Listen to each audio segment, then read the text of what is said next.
What's happening, dogs? Mr. Allen here with some SAT prep. We got the calculator portion here. We have the equation above expresses the approximate height h in meters of a ball t seconds after it's launched vertically upward from the ground with an initial velocity of 25 meters per second. Woo! After approximately how many seconds will the ball hit the ground? So we want to know when my height is 0, right? When the ball hits the ground, my height is 0 feet or whatever, meters, or I think we're dealing with meters on this one. All right. So my height's going to be 0. I got to solve this quadratic equation, which is already equal to 0. That's nice. Now, we could go through like factor with the GCF, maybe graph this thing, but I'm going to show you a different way to do this, right? You have a fancy dancy app in your TI-84 Plus graphing calculator, okay? And it could solve polynomial equations. So we're going to hit apps, all right? And then I'm going to scroll down to number 9 there. Number 9 is Polysmooths. It's a polynomial solver, or a solver of sorts. It's got a couple different things. First one there is the polynomial solver. So we're going to hit enter. I have a degree of 2, so I'm selecting order of 2. Then I'm going to arrow down. I want real answers here. We can go auto or we can go decimal. Now, if I look at my answers here, everything's decimal. So I'm going to arrow over and hit decimal. All right. The other ones are all good to go. Now, the next thing I want to do is if I want to hit next, the little next button there, I have to hit graph to do that. That top little bar there is all by hitting the top 5 buttons, Y equals, Windows, Zoom, so on and so forth. All right. Now I can just pop these numbers in. So I have negative 4.9. So negative 4.9. Hit enter. Now, is my next term positive or negative? It's positive, all right? So hit enter on that. It's 25, hit enter again, and the other one's 0, so I don't have to change anything, so I can just hit solve by hitting graph on my calculator. And it spits out 0 and 5.1. So which answer are we going to be going with here on our wonderful, wonderful multiple choice question here? It is choice D, which is 5.0, so that's the rough estimate. D is my answer. Woo! That's dope. Dope, D, dope, awesome. See you dogs later. We got to solve for x here. It says that x is greater than 0. So unfortunately, the easy solution of 0 for x, off the table, right? First thing I'm going to do is I'm going to distribute this guy in. Now I want to set this thing equal to 0 by adding 4x to both sides. Factor time, baby. I'm going to take a GCF of x out of each term. Now we can factor this guy right here the same way we would factor a quadratic, but we're going to have x squared and x squared in my 2 factor. So what multiplies to 4 and adds to negative 5? Negative 4, negative 1. Now I can factor these two guys as well. So since x is greater than 0, the only solutions are going to come from this guy right here where x is going to equal 2. And this one right here will x will equal 1. The other ones will be negative, thus less than 0. Either one of these two you can grid in and get the correct answer. That's dope. That's awesome. See you dogs later.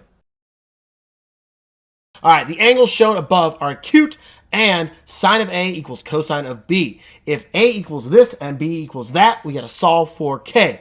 Now, this sine of A equals cosine of B is significant. They are co-functions of each other, and if they are equal, then those two angles are complementary, which means that A plus B equals 90 degrees. And now I can set up an equation with these guys right here.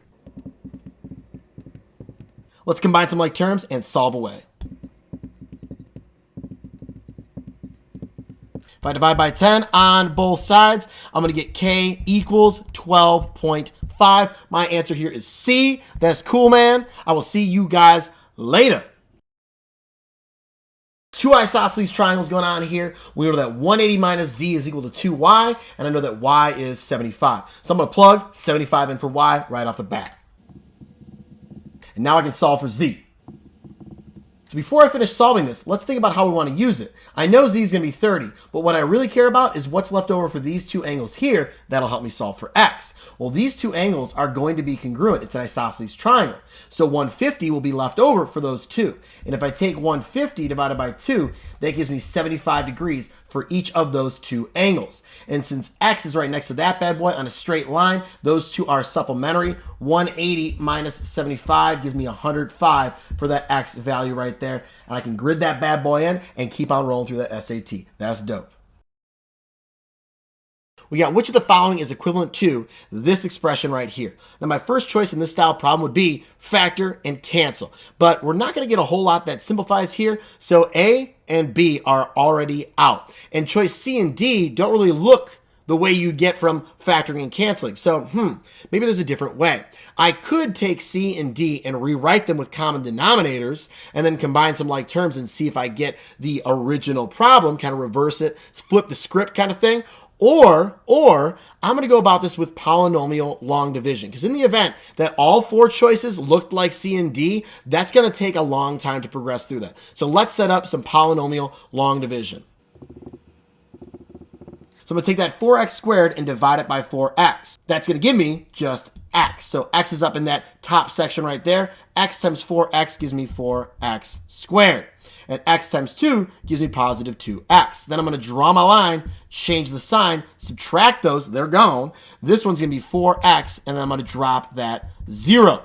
Now I take this 4x divided by this 4x, and I get plus 1. And then if I multiply that through, I get 4x, and then 1 times 2 gives me positive 2. Draw my line, change the sign, I get negative 2 for my remainder.